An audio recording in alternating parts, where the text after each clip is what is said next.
جیسا کہ آپ لوگ ڈرامہ سیریل کیسے تیری خود غرضی کے نام سے ہی پہچان چکے ہیں کہ یہ سٹوری کس بیس پہ بنایا گیا ہے۔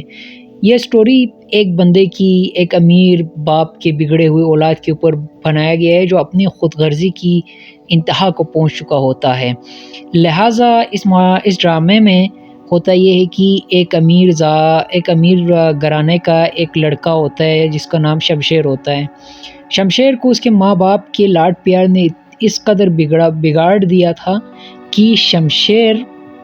اپنی ہر چیز جسے وہ پسند آتا تھا، ہر چیز جو فار ایگزامپل اسے اچھا لگتا تھا، وہ اپنے ضد اور اپنے بدماشی سے وہ چیزیں حاصل کر لیتے تھے شمشیر۔ لہٰذا اس میں ایسا ہوتا ہے کہ شمشیر کو اچانک ایک مڈل کلاس کی لڑکی پسند آ جاتی ہے، راستے میں کہیں جا رہا ہوتا ہے تو پھر اب اسے وہ اچھی لگتی ہے تو پھر شمشیر کیا کرتے ہیں، زبردستی اس کے ساتھ بدماشی کے طور پر اسے حاصل کرنے کی کوشش کرتے ہیں، لیکن اس کے گھر والے اس کی بات نہیں مانتے ہیں۔ اب گھر والے اس کی بات نہیں مانتے، اس کے باوجود شمشیر ان کے گھر والے جو مڈل کلاس گھرانہ تھا وہ لڑکی کے گھر والوں کے اوپر تشدد کرتا رہتا ہے، دھمکیاں دیتے، اپنے اثر رسوخ استعمال کرتے ہوئے اپنا روب جماتا ہے۔ لہٰذا بالآخر اس کا باپ بھی اس کی ضد کو اور اس کے حد درمی کی وجہ سے تنگ آ جاتا ہے، اور اس کا باپ ایسا کرتا ہے کہ اس کا باپ شادی کے اوپر راضی ہو جاتا ہے۔ شادی کے اوپر راضی ہونے کے بعد لڑکی کے گھر والے نہیں مانتے، لہٰذا لڑکی کے گھر والے کو وہ دھمکی سے پہلے ہی وہ کرنے کے بعد وہ لوگ تنگ آ جاتے ہیں، اس کے لڑکی کے گھر والوں کو، اس کے ابو کو 2 بار جیل بھی بھیج دیتے ہیں، کسی نہ کسی جرم میں اس کو نوکری سے بھی وہ کر لیتا ہے۔ اس کے بعد ایسا ہوتا ہے کہ شمشیر جب شادی کر لیتا ہے، شادی کا دن آتا ہے تو پھر اس کے باپ کی ایک اور پلاننگ ہوتی ہے کہ یہ خاندانی اس کی وجہ سے، جس طرح کہتے ہیں نا ہمارے یہاں پہ کاسٹ واس وغیرہ کی، جو امیر گھرانے کے میں ایک مڈل کلاس پتہ نہیں کہاں سے کوئی لڑکی آ جاتی ہے تو یہ ایکسیپٹیبل نہیں کرتے اسے، اس کے شمشیر کے ابا کو اپنی خاندان کی جو پشت ہے اس کا خیال آ جاتے، وہ کہتے ہیں کہ ہمارے خاندان کی رکھ رکھاؤ ایسا ہے کہ ہم اس کو اپنے لڑکی کو ایکسیپٹ نہیں کر سکتے ہیں۔ لہٰذا پھر اب وہ مجبوراً اس کے گھر میں شمشیر کے ہاتھوں مجبور ہو جاتے ہیں، کیونکہ وہ اپنے اس بیٹے سے بہت زیادہ محبت کرتے ہیں، اس سے شادی کا ڈرامہ رچاتے ہیں۔ اسی وقت وہ ایسا کام کرتے ہیں کہ وہ اپنے کسی گنڈے کے ہاتھوں شادی کے میک اپ کے لیے جب مہک جا رہی ہوتی ہے تو پھر اس ایکسیڈنٹ میں اس کا قتل کرنے کی کوشش کرتے ہیں۔ خدا کا کرنا ایسا ہوتا ہے کہ مہک اس میں بچ جاتی ہے اور اس کے چاچا کو یہ پتہ چل جاتا ہے بعد میں، مہک اس میں بچ جاتے ہیں، لیکن شمشیر کو اس کو دکھایا جاتا ہے کہ مہک بچ گئی نہیں ہے، مہک مر گئی ہے۔ لہٰذا شمشیر اسی دکھ میں اپنا گھر چھوڑ کے چلا جاتا ہے، اور مہک بھی اس جگہ سے وہ کرنے کے لیے اس کے گھر والے مہک کو کسی ایسے جگہ میں، محفوظ جگہ میں بھیج دیتے ہیں تاکہ دنیا کی نظر میں ایسا شو کر لے کہ جیسے کہ مہک مر چکی ہے۔ پھر اچانک ایسا ہو جاتا ہے کہ جس شہر میں شمشیر چلا گیا تھا اپنا گھر چھوڑ کر، اسی شہر میں اس سے مہک کی ملاقات ہو جاتی ہے۔ پھر وہ مہک کے پیچھے بھاگتے ہوئے اس کے گھر والوں کو زبردستی اسی جگہ بھاگتے ہوئے اسے پکڑ لیتے ہیں، اس کے بعد اس کے گھر والوں کو زبردستی اسی جگہ میں بلا لیتے ہیں اور مہک سے شادی کر کے گھر لے آتا ہے۔ جب گھر لے آتا ہے تو پھر اس کی امی تھی، لیکن لہٰذا گھر والے اسے ایکسیپٹ نہیں کرتے، گھر والے اس کے ساتھ صحیح سے پیش نہیں آتے، سلوک صحیح اچھا نہیں ہوتا، اور مہک کبھی شمشیر کے ساتھ سلوک اچھا نہیں ہوتا کیونکہ شمشیر نے اس کے گھر والوں کو بہت ہی زیادہ تکالیف دی تھی اور وہ بھی خود ایکسیپٹ نہیں کر رہی تھی شمشیر کی پروپوزل کو، اور وہ نہیں چاہتا تھا کہ شمشیر سے اس کی شادی ہو، لیکن ایکسیڈنٹلی وہ اپنے باپ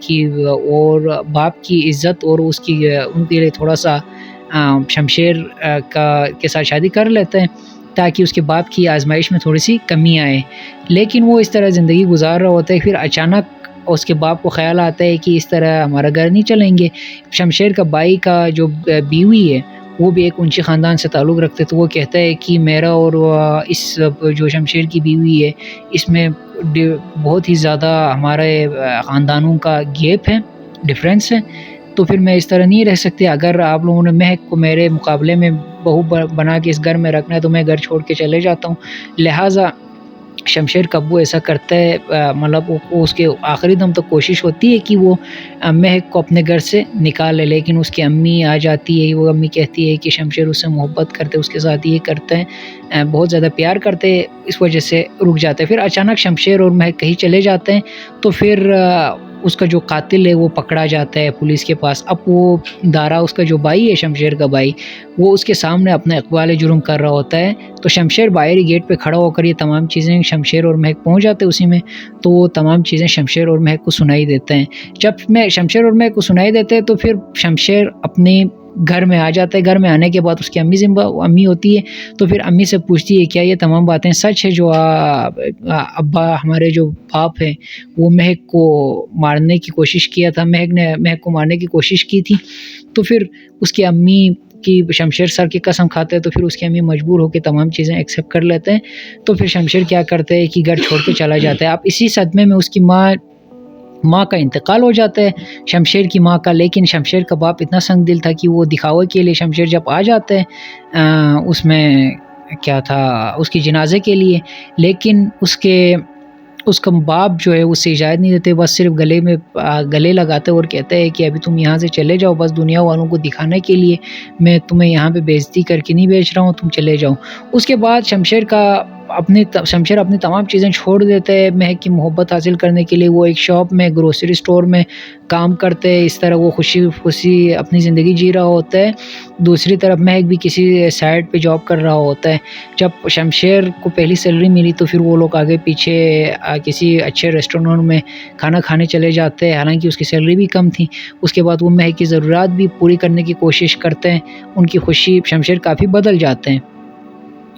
تو پھر مہک کو سے آہستہ آہستہ محبت ہو جاتی ہے شمشیر سے۔ جو یہ چیز وہ محبت ان کی انتہا کو پہنچی تھی، پھر اچانک ایسا ہوتا ہے کہ اس کا باپ دوسری طرف اور اپنے کرایہ کے قاتل کو ہائر کر لیتے ہیں۔ ہائر کرنے کے بعد جب جو وہ نکل رہا ہوتا ہے تو پھر اس کا باپ کو اتنے زیادہ خود غرض تھے کہ اس کا باپ چاہتے ہے کہ کسی بھی طریقے سے چاہے دنیا جائے باڑ میں، لیکن اسے اپنا بیٹا مل جائے اس کی بہو کے بغیر۔ لہٰذا وہ ایک کوشش کرتے اور اپنی بہو کو مروانے کے چکر میں اس کو بہو کو گولی مارنا تو بہو کو گولی تھا، لیکن اچانک شمشیر کو گولی لگ جاتے ہیں۔ اس ایکسیڈنٹ میں شمشیر کی موت ہو جاتی ہے اور مہک پریگننٹ ہوتی ہے۔ تو پھر مہک جب وہ اس کا باپ